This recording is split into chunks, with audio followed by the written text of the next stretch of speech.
Bueno, malos televidentes de Canal Telegual, buenas noches. Qué bueno poder estar con ustedes viernes 7:30 de la noche en nuestro programa Obras y Personajes. Esta noche pues con un invitado muy especial. De verdad que hemos tenido la oportunidad de conversar quizás algunas veces, otras oportunidades con el maestro José Armando Solarte Narváez. Maestro Solarte, muy buenas noches, bienvenido a nuestro programa y entran a su residencia y todo es escultura, todo es cultura, todo es arte, todo es Solarte. Bienvenido. Buenas noches, Jorge Hernán. Un saludo especial a todos los televidentes de este prestigioso canal comunitario y muchas gracias por la invitación. Maestro, este apellido Solarte Narváez no es poco común en esta tierra. Usted es nariñense, por allí, precisamente de una hermosísima población llamada Linares. ¿Cómo describirle a los televidentes cómo es Linares? A ver, primero les cuento que a pesar de estar muy en el sur de Colombia, sobre todo Linares tiene una particularidad, tiene ascendencia española, ¿sí?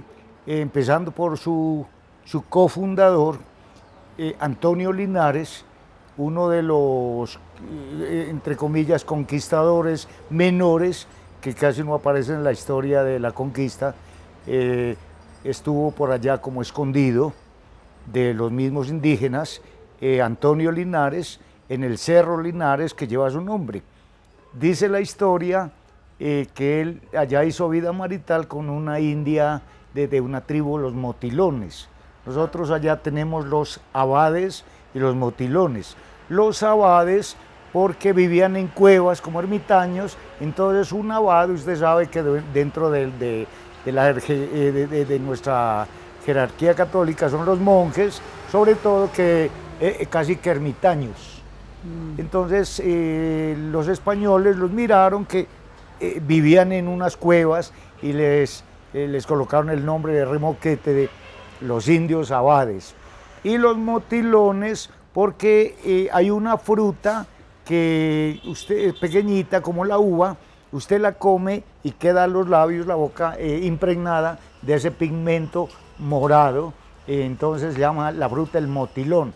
Eso lo utilizaban mucho estos indígenas para su decoración facial sobre todo, y de allí que somos descendientes de los abades y los motilones. Ya después viene toda la ascendencia española a este pueblo tan pequeñito, es un hueco, le llaman la olla, ¿sí? Por ser tener la parte, digamos, esa característica física de una ollita, y nosotros vivimos ahí. Es pequeñito el pueblo, pero con la gente es muy encantadora, muy trabajadora y sobre todo pues alegre, y eso es lo importante.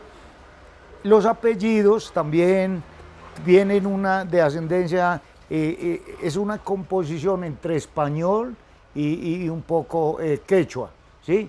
Entonces, porque miraban que los españoles, nuestros indígenas, sobre todo donde yo pertenezco, a los quillacingas, adoraban mucho al sol, ¿sí? Entonces el sol era Inti en quechua, Inti, y entonces como eran muy, sobre todo en la parte de la orfebrería, manejaban muy bien el oro, compaginaron, mejor dicho, hicieron esa fusión del lenguaje, dialéctica, donde compaginaba el inti y el arte. Entonces ya empezaron los solartes, otros el artesol, pero siempre estuvo presente el astro rey en todas las deidades, y supongo que por allí viene mi apellido.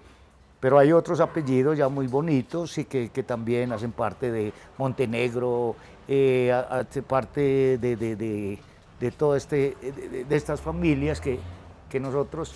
Ahora el Narváez ya es más, digamos, universal, entre comillas, porque ese ya fue de los visitantes, personajes, familias que fueron a vivir allá, y entonces se fue dando de esta amalgama de familiaridades. ¿Y qué me puede contar de pronto? Me da la impresión de que ese papá se llama José Armando, se llama. ¿Y de dónde viene ese José Armando? No, ya la parte es anecdótico porque Nosotros, Solarte Narváez, Solarte mi papá, mi mamá Narváez, y los apellidos siempre en la época ya de nosotros todavía eran de carácter bíblico, religioso, entonces José nunca pudo faltar en la familia y yo fui uno de los herederos, aunque mi papá se llamaba Alfonso María, ¿no? Sí. Alfonso María. Y por eso el José siempre tenía que estar presente. Por parte de una tía materna, querían que mi nombre fuera José Armando. Por una tía paterna, José Carlos, ¿sí? Y entonces mi papá, muy salomónico, dijo, pues muy sencillo, que se llame José Armando Carlos, ¿sí? Sí, y entonces eso es anecdótico porque voy a una oficina, a un banco y muestro la cédula y por lo menos sonríen. Y Sí. entonces alguien me dice, bueno, ¿y por qué no se quita un nombre? Le digo, pues donde me quite uno de los nombres, usted no hubiera sonreído, ¿no? Sí, señor, es que vea, esa sorpresa la tenemos para todos los televidentes de Teleguas, de dónde viene como esos apellidos, ese nombre completo. Venga, su papá de pronto también fue escultor, ¿qué hizo él? Mi papá fue muy inquieto de muy joven, ellos independientes, no tuvieron de pronto a ver gozar de un papá, porque los padres de esa época mantenían trabajando en el campo, pero mi papá fue muy inquieto y en esa época hacer toda la primaria como que era un gran privilegio, porque el caso de mi mamá, que apenas estudió hasta tercero de primaria, pero tiene una caligrafía muy bonita. Mi papá hizo toda la primaria, según cuentan. Él se dedicó a la parte de la mecánica, empírico, arreglaba trapiches, porque mi pueblo es cañicultor, ¿sí? Y produce panela, por supuesto, café, iraca, y dedicado a la agricultura. Entonces mi papá se dedicó al arte de la mecánica, pero con los trapiches, ¿sí? Organizaba, arreglaba los trapiches, máquinas despulpadoras, y en su juventud, de mocedades, la parte de la música, tocaba guitarra, violín, y por ahí hay unos vestigios que pintaba, hacía algunos retratos en carboncillos. Y era muy inquieto, y ya lo conocí, luego ya me acuerdo, trabajaba en una entidad gubernamental, obras públicas, ¿sí? O sea que mantener las carreteras, él manejaba un bulldozer, y ahí hubo un accidente y murió, bueno. Pero lo importante es que él era un tipo muy inquieto. Los domingos íbamos a misa de 5 de la mañana con mi mamá, y a las 6 de la mañana abría la peluquería, tenía una peluquería hasta la 1 de la tarde. Sí, señor. Sí. Y luego almorzábamos y se dedicaban al cultivo de las abejas, tenían una apicultura, ¿no? Entonces era un tipo muy inquieto y eso hizo que de pronto los genes se me vayan, digamos, aplicando a mi ser y se me vayan metiendo. Y eso fue, yo creo que una de las influencias y de las primeras experiencias que yo tengo. ¿Por qué? Porque como se cultivaban la miel, las abejas, entonces de la miel había la cera, y yo cogía la cera de abejas, y eso fue los primeros esculturitas de niño que empecé a hacer con la cera de abeja. Yo me acuerdo que miraba los santos de la Semana Santa y trataba de hacer unas réplicas de los santos, no sé cómo quedarían los santos. Lo único cierto es que no hacían milagros, eso sí, téngalo por seguro. No, yo creo que esos no hacían milagros, porque no creo que daba para eso. ¿Y su mamá, maestro, qué me cuenta? ¿Cuál era el nombre de ella? Bueno, mi mamá, una mujer ella también campesina, de ascendencia campesina. Ellos vivieron en una vereda que hoy se llama Bellavista. Desafortunadamente le cambiaron ese nombre. En quechua antes llamaba Zapayurco, que quería decir loma de oro, ¿no? Porque allí había unas minas de oro. Ella nació allá, por cierto, de su padre, mi abuelo, de familia muy adinerada, pero ellos dedicados a su trabajo y no pensaban en inversiones en esa época, simplemente era el trabajo de la labranza y vivían del día. Él murió, yo me acuerdo de mi papá, de mi abuelo, el papá de mi mamá, murió de 113 años. Sí. Por parte de mi mamá son muy longevos, ¿no? Entonces la tía, el que menos edad ha muerto, de 98 años.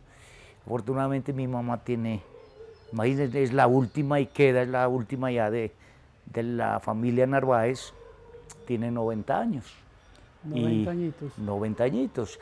Y por parte de mi mamá también fue tejedora, tejo el sombrero, y a su manera nos hacía las ropas, los pantalones, me acuerdo, las camisas de niños, y ya no nos cosía.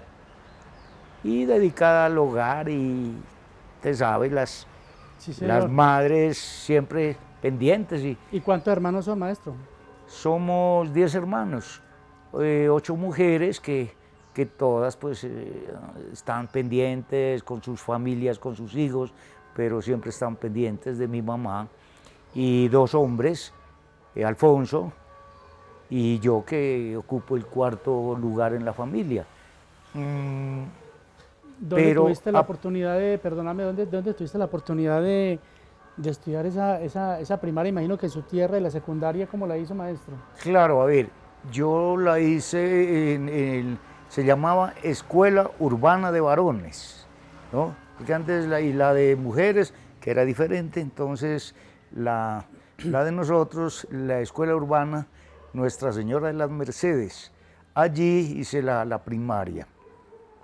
Luego hice hasta 4º, o sea, hoy hasta 9º. Hoy se dice 9º, antes se llamaba 4º. Lo hice en el colegio de mi pueblo, Diego Luis Córdoba.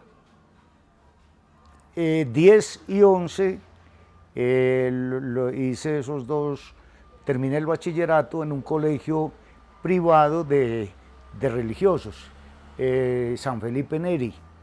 ¿Por qué lo hice allá? Un primo sacerdote, Raúl Acosta La Torre, que no tiene nada que ver los nombres, los apellidos de pronto, pero tenemos una familiaridad. Él me invitó para que estudiara allá y lo hice, terminé en el 80, terminé el bachillerato, de tal manera que me invitó también, porque como no había posibilidades en esa época, por la cuestión económica, de estudiar o hacer estudios universitarios, entré al Seminario Mayor de Manizales. Lo digo de todo corazón y respeto, no lo hice por vocación religiosa, lo hice más por necesidad de ampliar mis estudios y de esta manera tener acceso siempre tenía como ese interés por ser docente, pero luego ya con el tiempo fui recapacitando. Yo sé que esos estudios me sirvieron muchísimo, me devolví a Pasto y con mucho esfuerzo entré a la Universidad de Nariño y allí pude hacer una maestría en artes plásticas. A la vez, al mismo tiempo, estudiaba una tecnología en cerámica en un instituto superior que se llama el CESMAG, Centro de Estudios Superiores María Goretti, que eso lo manejan los franciscanos, pero con la trayectoria que vienen de Italia, son italianos, por eso manejan mucho la técnica de la cerámica italiana. Tenemos la parte de faenza y todas esas técnicas, gracias a Dios, pues pude estudiarlas en estas 2 instituciones, la Universidad de Nariño y el CESMAG. Pero maestro, ¿qué había oído mencionar de pronto el municipio de Aguadas, de pronto por el Tejido, la Iraca, o no lo había oído mencionar y por qué se viene para el municipio? A ver, de pronto ahí atamos cabos con la anterior pregunta y respuesta. Cuando yo estuve en el seminario mayor, fui compañero del padre Flavio Cabrera. Él era filipense también, luego ya se quedó con la arquidiócesis de Manizales, se ordenó, yo me fui, pero nunca perdimos el contacto. Yo terminé las dos carreras y el padre Flavio me llama, porque era vicario cooperador en la parroquia de la Inmaculada Concepción de Aguadas Caldas. Me llaman a restaurar un pesebre, unas imágenes, estando de párroco el padre, si no estoy mal, el padre Fabio Mejía. Fabio Mejía, hicimos una buena amistad, un gran sacerdote, una gran persona, y vengo, va transcurriendo el tiempo, me toca las épocas de la política. En esa época todo era manual, la publicidad. Me pagan para pintar algunas pasacalles, algunos pendones, entre ellos el de doña Dilia Estrada. Lo pinto, por supuesto, me pagan y me quiere conocer y entablamos también gran amistad, y entre esas cosas hay un ofrecimiento para trabajar en la docencia, y gracias a ella y estoy aquí. Trabajé 17 años en la concentración de desarrollo rural. Esa es la historia, y me enamoré de Aguadas, y más que eso... Decidió quedarse. Yo tengo una gratitud inmensa, tanto por sus gentes como por su cultura y todo este bagaje de ensueños. Sí. He logrado y me falta muchísimo para poder en realidad hacer tangible todo su bagaje histórico, todo esa armonía que tiene su ambiente cultural, la calidez de la gente. Entonces es bonito y yo me siento aguadeño. Me dicen que soy hijo adoptivo de Aguadas, pero Jorge Hernán, todavía no conozco a mis padres. Yo soy hijo adoptivo, pero no sé dónde están mis padres. Mis padres de Aguadas que me adoptaron. Pero... Es que tanto es así, maestro, que lo distingo un poco. También tuviste un pasito por allí, no sé si me equivoco, que me corrige, por favor, la Normal Superior Claudio Namuera. ¿Tuviste la oportunidad de estar en esta institución educativa? Claro que sí, estuve 3 años larguitos en la Normal. Luego porque un profesor de la modalidad de soldadura del Colegio Marino Gómez se pensionó, entonces había la necesidad del servicio, y en el departamento no había alguien con el perfil, o sea, que esté de planta nombrado, pero que tenga el perfil como para soldar, para pues servir de instructor de soldadura. Y bueno, eso fue un poquito duro para lograr, digamos, el traslado, y ya con la ayuda del SENA, capacitaciones, todo eso, estuve mucho tiempo, como 8 años, de instructor de la modalidad de soldadura. Experiencias muy bonitas donde aprendí cantidades, porque la parte de soldadura que yo tenía era más bien un poco empírica con la parte artística, porque en las universidades usted ve más digamos, academia, y no ve mucha, de pronto, técnicas fuera del currículum o del pensum que el ministerio pues exige. Entonces ya la parte de soldadura, la fibra de vidrio, técnicas extras, eso ya lo va aprendiendo es con la experiencia. Prácticamente, maestro, pero hay algo que me llama la atención y es que llegas en una época muy interesante donde de pronto, no sé si alcanzaste a compaginar algo, estamos muy cerca a la casa del maestro Aníbal Valencia Ospina, alcanzaste a compaginar algo con él, que fue uno de los gestores cuando Marino Gómez estaba en el Festival del Pasillo Colombiano. ¿Alcanzaste a tener algún tipo de amistad de pronto con el maestro Aníbal Valencia? Claro, muchísima, y más que una amistad fue una admiración. ¿Por qué? Porque un personaje que tenía todas sus cualidades y me gustaba porque siempre lo que más admiré de él, que era desinteresado en la parte económica, siempre lo hacía más porque a él le gustaba, porque lo nacía. Y tenía un carácter fuerte porque lo que no le gustaba decía yo no lo hago y punto, y listo, ¿sí? Podía ver la plata que haya de por medio y no estaba de acuerdo y no lo hacía y eso le admiraba muchísimo porque tenía un carácter que de todas maneras lo que de pronto yo no lo tengo. Muchas veces soy muy blandengue y cuando he de decir que sí digo, no lo digo, y cuando decir no, tampoco lo digo, pero no por congraciarme con todo el mundo, no, simplemente es porque trato de que las cosas más bien se hagan de una manera como más, de una manera más concertada.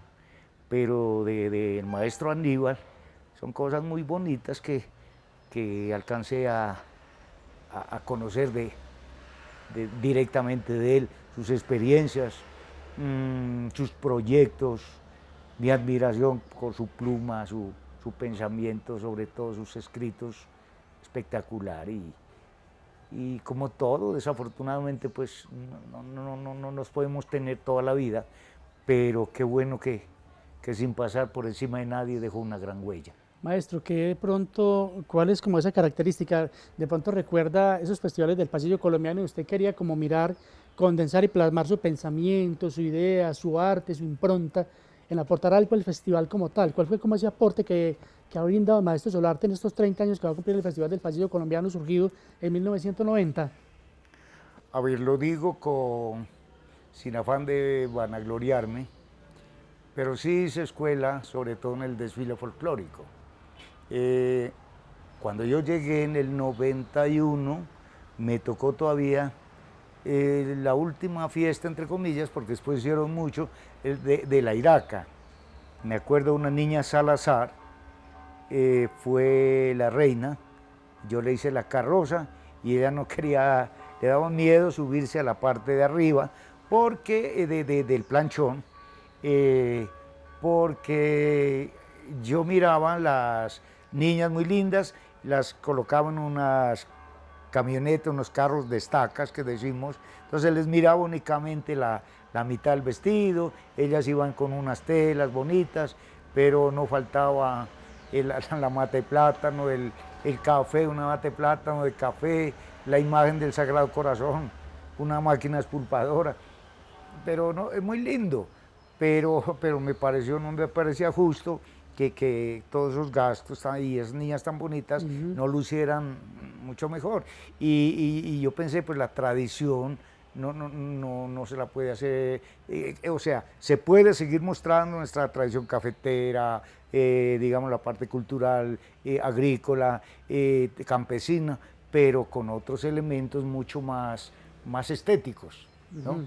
Entonces, con la influencia que traía del carnaval de negros y blancos, empecé a darle un poquito de colorido, a cambiar un poco el estilo de la carroza y el desfile poco a poco pues ha tenido ya mucho auge, gente que viene únicamente a ver las carrozas, a ver el desfile, a ver las comparsas y eso es muy bonito y por ese lado pues para mí es un honor haber hecho esa escuela y que la gente en las instituciones, sobre todo los jóvenes, vayan recibiendo esa influencia y mire que las carrozas, así no las haga yo, pero ya tienen su impronta de una estética que armoniza con el desfile, con propios extraños, que nos llena pues el espíritu de mucha alegría. ¿Cuál fue como ese primer trabajo, esa primera obra? Porque ya vamos a mencionar algunas y quisiera detenerme en ellas para describir al maestro que tuvo la oportunidad de realizar usted aquí en el municipio de Aguas y que se acuerde, que haya dejado una huella imborrable y que esté plasmada todavía en nuestro municipio. ¿Cuál fue esa primera que hizo? No, de pronto, más que obras, ha sido dejar como cosas en la parte religiosa. Por ejemplo, en la iglesia de la Inmaculada, la fachada del órgano, ¿sí? Ese no tenía todos digamos, esas cenefas, esos calados, y yo me inspiré en todo lo bonito de las puertas, portones de la arquitectura, y logré hacer me contrató, y gracias al padre Salazar, Jairo Salazar, él me contrató. Eso era cerrado, todo digamos, la parte del pasamanos, entonces hicimos unos calados, y de las que más me gustan, de las obras, que pues se ha hecho muchas, pero es la fachada del órgano de la Inmaculada Concepción. De la parroquia de la Inmaculada Concepción. Parroquia. Ese es de los calados que más me han gustado, pero fueron inspirados en la arquitectura de aquí, de la colonización del antioqueña. municipio. Maestro, ¿por qué plasmar, precisamente hablemos de ese tipo de obras que usted ha tenido la oportunidad de realizar aquí? Y amigos televidentes, ustedes que llegan a nuestra mala sintonía, me acompaña el maestro Solarte, así lo vamos a dejar, que lo hemos conocido cariñosamente hace cerca de 30 años, ya si no son más, que ha estado en nuestro municipio, y al cual queremos decirle gracias por ese legado, por esa impronta, por lo que ha venido realizando en algo al maestro. Vamos a hablar de algunas obras que quisiera puntualmente conocerlas. El Putas de Aguadas en la antena parabólica, ¿cómo se inspiró? Fue muy duro y sigue siendo muy duro hacer una efigie del Putas, porque aparentemente es sencillo, refleja únicamente la pujanza de una raza que yo digo que viene desde la mañana hasta que anochece con esa energía, ¿sí? Para mí el Putas es la raza de la energía. Fue muy duro primero, ¿por qué? Porque representar todo un bagaje de una raza no es fácil. El personaje está basado pues ya estudiando en la arriería, ¿sí? El arriero que madruga y que sigue todas sus jornadas trasegando sin importarle el tiempo, la lluvia, el sol. Él sigue y se pone una meta, y hasta que no la cumple no para. Entonces la inspiración fue en la arriería. De pronto no es beligerante, nunca quise ponerle un machete al Putas. He hecho con tres esculturas del Putas en diferentes posiciones, pero nunca he querido colocarle el machete. ¿Por qué? Porque yo sé que hace parte de la herramienta del campesino, pero siempre lo hemos como comparado con la violencia. Entonces, como digamos, como para decir que no estoy de acuerdo con eso, simplemente pues le quité ese elemento. Y más sin embargo, están en una actitud como de plegaria, porque las manos tienen una simbología. Cuando yo saludo a alguien es porque estoy con una limpieza, ¿sí? Con una sinceridad. Y cuando muestro esto, o cuando estoy haciendo esto, estoy agradeciendo. Entonces son digamos, simbologías que tienen digamos, la comunicación de las manos. Entonces lo coloqué con su mano derecha, como con esa limpieza de corazón de esta raza, y con esta mano como dando la bienvenida a quien quiere admirar todo ese sitio muy bonito, donde ustedes nos transmiten todos los días todo el acontecer diario de Aguadas. Maestro, y hace poco se le hizo una especie llamémoslo así, mantenimiento, que es necesario hacerlo. Hablemos un poco de ese mantenimiento que se le hizo al monumento del Putas de Aguadas. A ver, como son esculturas, en primer lugar, que se imita muchos materiales, se puede imitar, son en fibra de vidrio, se puede imitar madera, se puede imitar piedra, metal. Entonces, ellas necesitan siempre un mantenimiento digamos, en la parte pictórica, ¿sí? Hay que estar haciendo un mantenimiento porque son pinturas automovilísticas que usted sabe el deterioro de los rayos solares, pues ameritan eso. Lo que no se puede hacer con una escultura en metal, por ejemplo en bronce, no se le hace mantenimiento porque el mismo óxido del bronce hace que la escultura se vea mucho más bonita.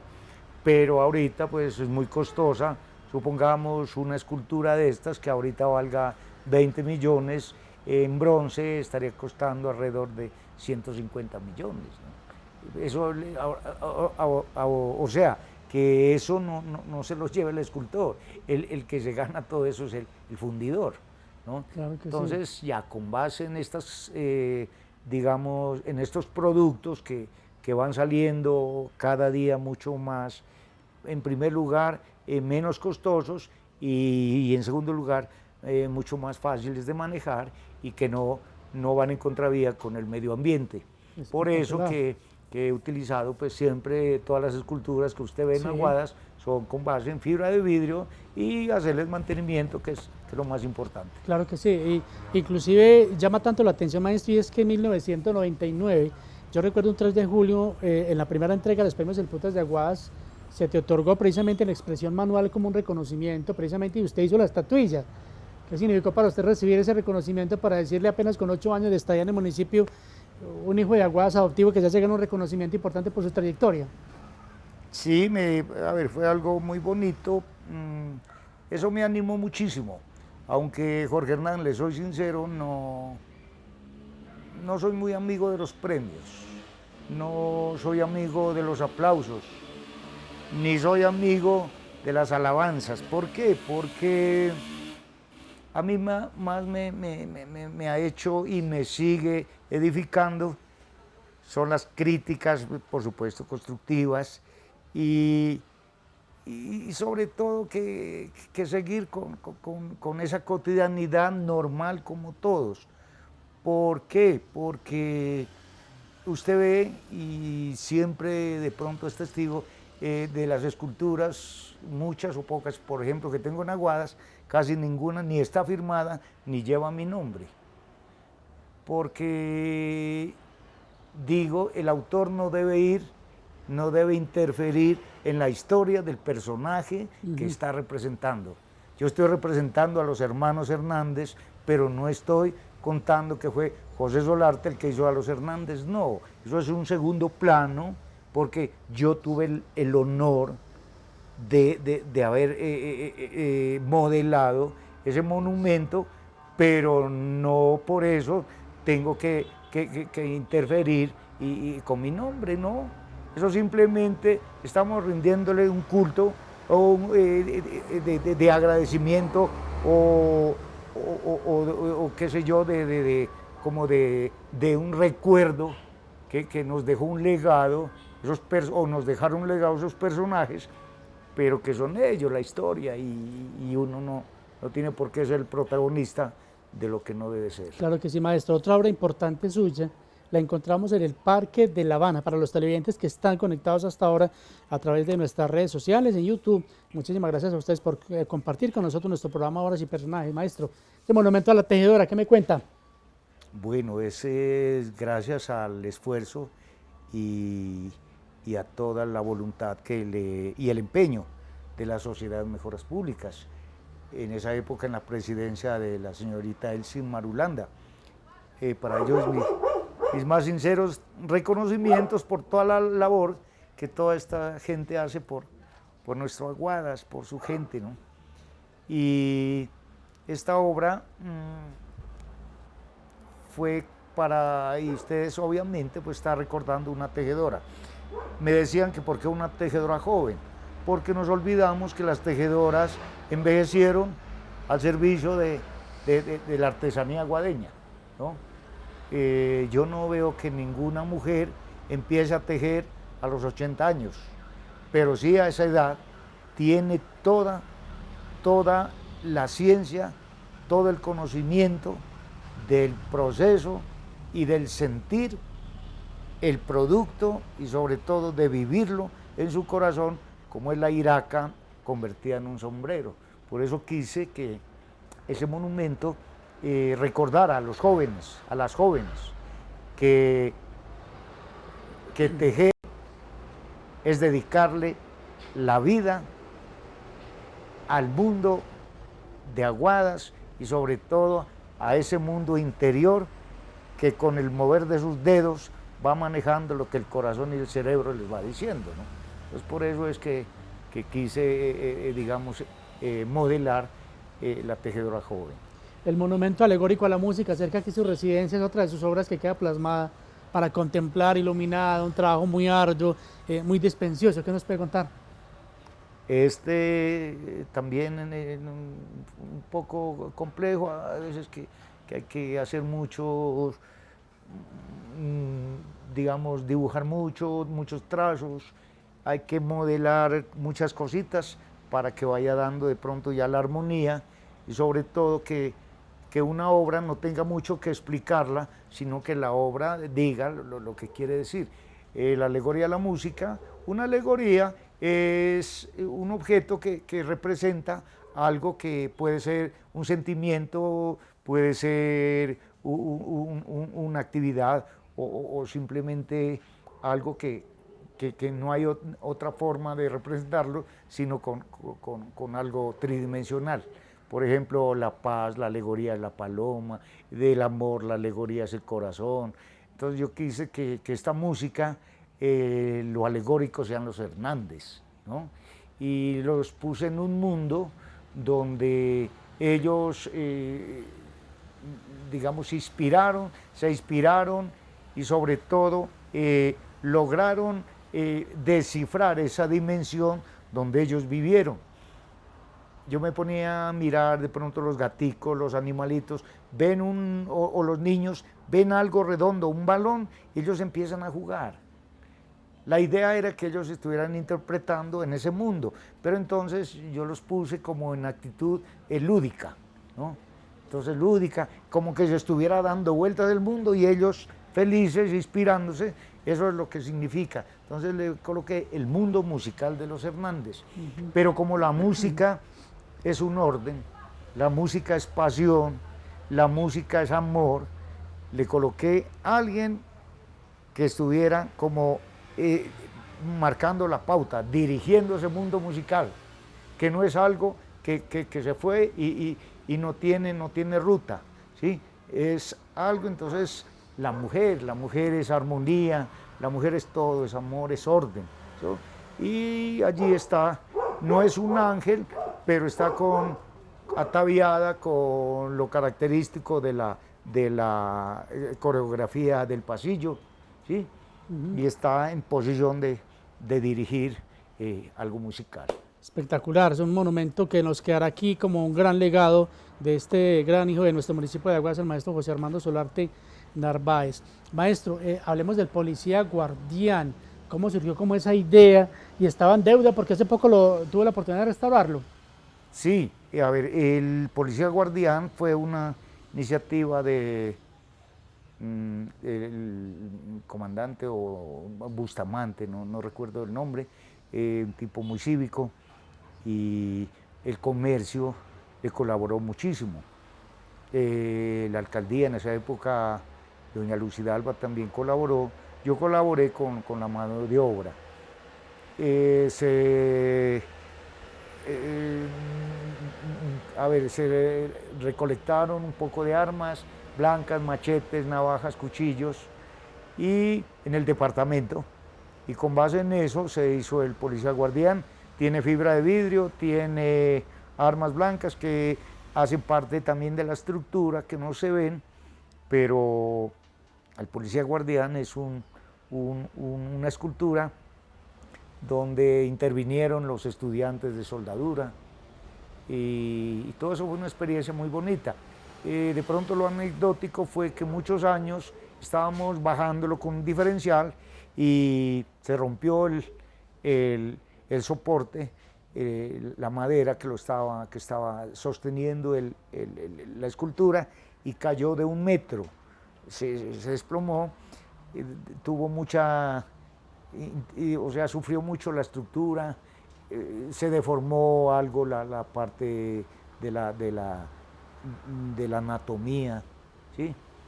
Bien vista de pues que nadie colaboraba como para este cuento, me di a la tarea de, por mis propios medios, de restaurarla y volverlo con diferencial. Lo bajamos, le dimos otra vez como estaba en el diseño original, sí, señor. de darle otra vez un poco ya de estética, porque de verdad yo sufría mucho porque no había quedado como se había planeado.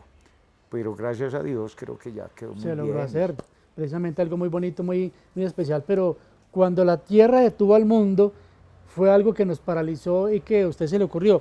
Se gestó aquí precisamente esa alegoría, ese monumento al coronavirus, a todo lo demás, esta enfermedad. Eso fue aquí encerrados en la pandemia que algún día me surgió ese cuento porque nosotros, a ver, todavía no me olvido de mi ancestro precolombino, de mi quechua, de Pachamama, de toda digamos, esta mitología, de esta cosmovisión precolombina. Y algún día me puse a pensar que por qué nos está pasando esto y dije, la Tierra algo tiene que ver y nosotros somos conscientes de que la Tierra está enferma, pero no tenemos conciencia para mantenerla con salud.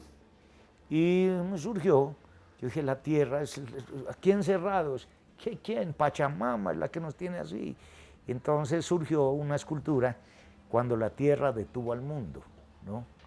Y pongo a la escultura, la mujer, siempre en mis obras aparece la mujer porque tanto por lo que es, por su carácter de prolongación de la vida, como por su carácter de sus valores, de orden, de amor, de todo. Entonces aparece una mujer cubierta con hojas y con una cadena sostiene la molécula del virus, del COVID, y lo tiene sostenido como en el aire. Entonces, porque la cadena siempre ha sido algo que desde la parte, digamos, de la mitología griega, los egipcios, siempre cuando querían como pacificar algo, estilo, por ejemplo, cuando alguien no estaba, se salía de las normas del cielo, del Olimpo, entonces tenían que encadenarlo. La cadena era como el símbolo de apaciguarlo, de amansarlo, ¿sí? Lo que le pasó a Prometeo, por ejemplo, uno de los titanes que llega y era muy amigable, entonces a los humanos se robó el fuego, les da el fuego y lo condenaron, lo encadenaron para que un buitre siempre estuviera comiéndole las vísceras y todos los días le crecía y eso era el castigo. Tomé la cadena por ese lado. Correcto. Como para amansar ese virus y era la Tierra, Pachamama. Y de ahí surgió cuando la Tierra detuvo al mundo. Tuvo un reconocimiento y mucho recorrido a nivel nacional, diría yo. Claro. ¿Qué le comentaron? ¿Que lo llamaron para preguntarle o qué le dijeron los medios? No, una de las anécdotas bonitas fue cuando me llamaron a ver un amigo de ustedes, Rincón, hizo alguna crónica en La Patria y llegó a oídos de un amigo mío del Putumayo. Él hace parte de Corpo Amazonas. Hay un lugar que se llama el fin del mundo, son unas cascadas y usted cree que ahí se acaba el mundo y es muy turístico. Entonces hubo la idea de que se hiciera este monumento de por ahí de unos 20, 30 metros, que la gente pueda subir por la parte interna de la escultura para poder mirar mejor el paisaje. Eso todavía está digamos, en remojo, como decimos, porque es una comunidad, digamos, donde indígena, los Kamsá, que están liderando este proyecto. ¿Por qué les interesó? Porque ellos compaginan diariamente con Pachamama, la Madre Tierra, y les interesó muchísimo el proyecto. Y hay posibilidades que se reciba ayuda de las Naciones Unidas para que este proyecto pues, se haga realidad. Todavía no ha pasado esta pandemia, bueno, todavía está en este cuento, pero hay que esperar. Pero por lo menos se deja un precedente sobre lo que hemos vivido. Ahora, no es tanto que se haga una escultura. Lo que yo he dicho, y de pronto en algún programa aquí lo dije, que lo que pasa es que tenemos amnesia colectiva. 1 o 2 años se normaliza, entre comillas, esto y ya no pasó nada. Pero que ese monumento haga reflexionar que aquí sí pasó algo, ¿sí? Que la tierra estuvo enferma, que los hombres estuvimos locos, que por ese poder, ese orgullo de poder, nos infectamos todos para que el dinero llegara a determinadas personas sin importarle la vida de los otros. Entonces, más que algo estético, es algo más de reflexión. Cuando uno ingresa aquí a su residencia, maestro, uno ingresa al taller, un taller espectacular lleno de todos sus trabajos, equipos y implementos de trabajo, pero yo no puedo dar de lado un programa como Obras y Personajes, maestro, reconociendo nuevamente, agradeciéndole a usted ese sentido de pertenencia tan grande por Aguadas que ha tenido y aquí tenemos el legado. Pero hay que hablar del maestro, siempre que lo entrevisto tengo la oportunidad de preguntarle una noticia para Canal 8 Noticias, etcétera. Le pregunto para el maestro Didier Carvajal Giraldo. Es alguien importante en su vida, maestro, su mano derecha, ¿no? Claro que sí, claro. Hace muchos años conocí a Didier. Primero trabajé con su hermano menor, Horacio, un gran artista, un gran pintor. Y fuimos compaginando con Didier por su sencillez, por su afán de trabajo y su desinterés material. Eso me llamó la atención y fuimos compaginando y ya fue conociendo técnicas y hoy por hoy yo soy el que ya modelo en la arcilla, hago las estructuras, los diseños y Didier ya es el que maneja de una manera magistral la parte, la fibra de vidrio, que es el material pues ya que le da, se puede decir, la durabilidad y la fortaleza a la escultura en sí. Didier es espectacular en su trabajo y hemos compaginado, hemos hecho muchas obras y en su trabajo silencioso él sigue conmigo y lo importante es que hasta cuando podamos, tengamos fuerzas, lo vamos a seguir haciendo por Aguadas. Claro que sí, al maestro Didier Carvajal Giraldo, mi agradecimiento, mi impronta, se lo he dicho muchísimas veces y se lo acabo de decir y se lo volvería a decir apenas termine el programa, porque pues, reconozco mucho su trabajo y lo conozco un poquito como persona. Pero maestro, una de las últimas obras donde estuvo Didier es precisamente el monumento al obrero, colocado en el barrio obrero. ¿Qué me cuenta de esa obra, maestro? La última que prácticamente le he visto. Sí, a ver, se puede decir que esa es la última de las obras y la primera que colocamos, pues, Dios mediante. Es bonito porque, como de pronto algún día yo le decía, el estilo que se nos, o sea, que he ido como buscando es con elementos de la cotidianidad, ¿no? Utilizamos trajes de verdad, lienzos, plásticos, cueros, todo, de pronto cosas que por allá están ya archivadas, para alguien no significa nada, para nosotros sí, y de eso está construido el monumento al obrero. Tiene un overol que fue un overol que se trabajó con él, de pronto guantes que los vamos luego petrificando para que tengan dureza con el tiempo, sí. ¿No? Entonces un sinnúmero de elementos que para muchos no pueden, ya no valen nada, se van para la basura, para nosotros sirven, ¿sí? Y Didier se ha vuelto como vuelvo y le digo, un maestro en el manejo de todos estos elementos. Maestro, para ir terminando nuestro programa, porque nos quedan unos minutos, encuentro por acá una serie de monumentos, aquí los estoy apreciando precisamente, el doctor Javier Ocampo López, por ejemplo, veo algo que está creando con el vocero, un músico muy famoso. ¿Qué pretende? ¿Cuál es su proyecto con estas, digamos, las esculturas que estoy viendo acá en este momento? A ver, lo que se pretende en este proyecto es que no nos olvidemos de personajes que en realidad se quedaron en el anonimato, por no decir algunos en el olvido, y que nos dejan en la actualidad muchas cosas, muchas enseñanzas. Es difícil escogerlos, porque muchos nos han dejado muchos legados, pero de algunos tomo en sí la parte de su humildad, ¿sí? Humildad. Usted sabe que la cultura, ¿qué es la cultura? Es todos los aspectos que hacen que seamos lo que somos, que nos enseñan de dónde venimos, pero lo importante es a dónde llegamos y para qué llegamos, ¿no? Entonces, estos personajes nos enseñan eso.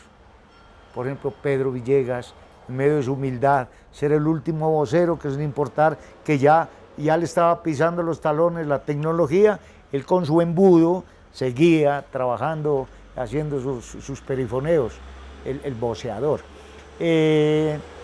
Lo mismo Tuso, que a pesar de su larga edad, 80, 90 años, siguió dándonos ejemplo que el trabajo sí de verdad dignifica al hombre. Los hermanos Benitos nos están diciendo que ellos en su juventud hicieron música y con su larga edad, en su edad avanzada, seguían haciendo la música, que nunca necesitaron de pronto estar en los anales de algún periódico o una revista importantísima, o en una emisora o en un disco de la época, en un acetato. No les importó eso, a ellos les interesó vivir su vida, compartirla con los que de verdad querían. Y ahora, ¿cuál es el legado? Que los jóvenes están con su música, porque cuando yo llegué a Aguadas todavía no había mucho joven. Usted se acuerda, Jorge Hernán, que los desfiles eran con muy poquito música, porque no había mucha juventud como ahora la hay tocando y espectacular. Entonces eso nos dejan el legado de los Benitos. Alfonso Jaramillo Estrada Chirillo. Alfonso Jaramillo a Chirillo, que pues no quise hacer una escultura fielmente en su parte física, pero sí quise hacerla como un homenaje a ese gran trompetista.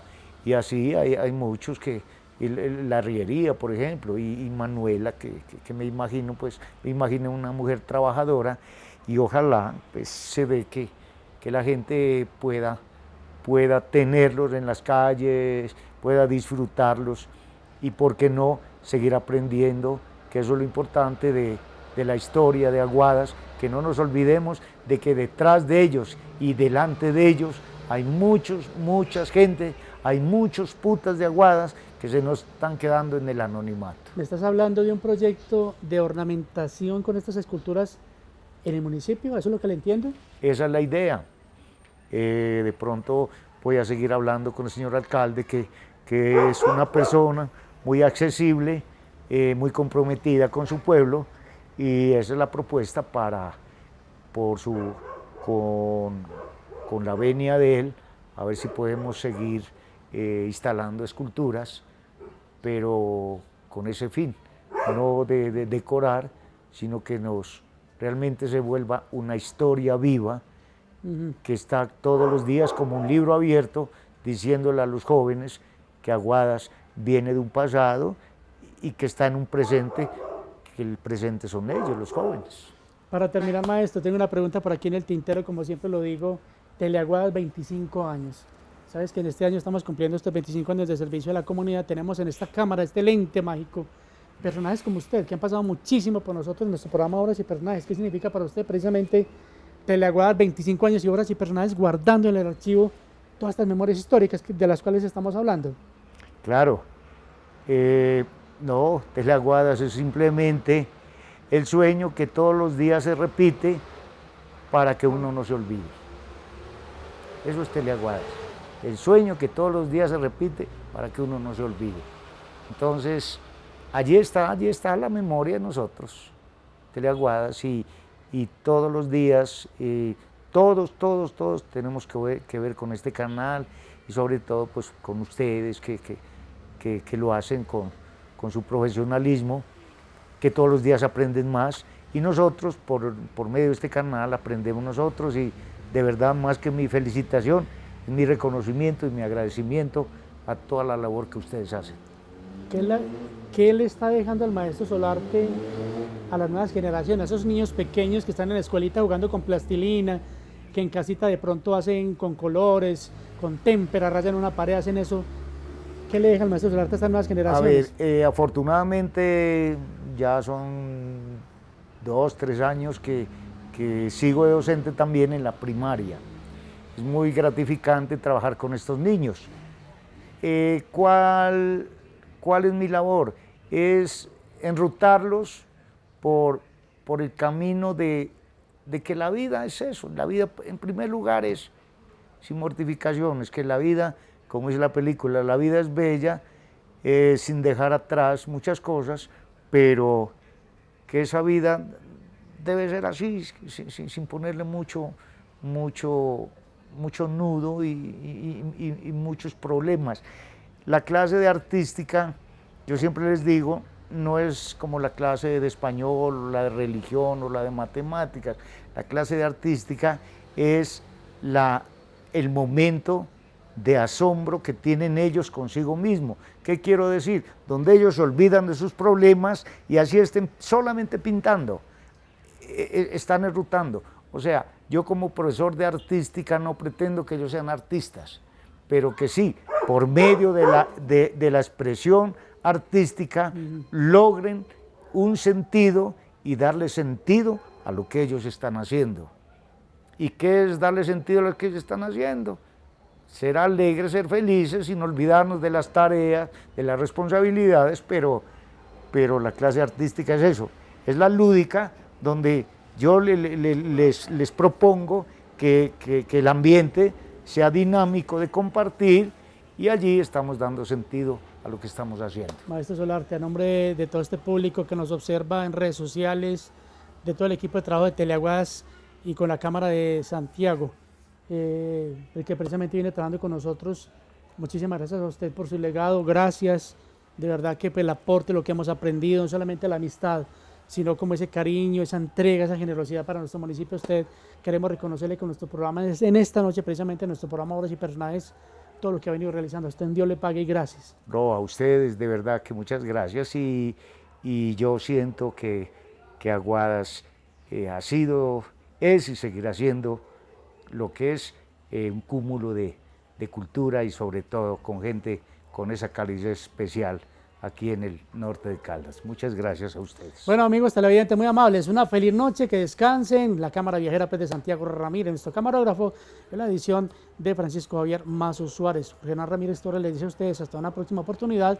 Tenemos historias para contarles muchísimas, y aquí el maestro José Solarte nos ha abierto las puertas de su residencia para contar un poco su historia, y que queda como gran legado estas esculturas espectaculares que aún siguen vivas en nuestra memoria y en nuestro municipio. Gracias, feliz noche, hasta una próxima oportunidad. Muy amables.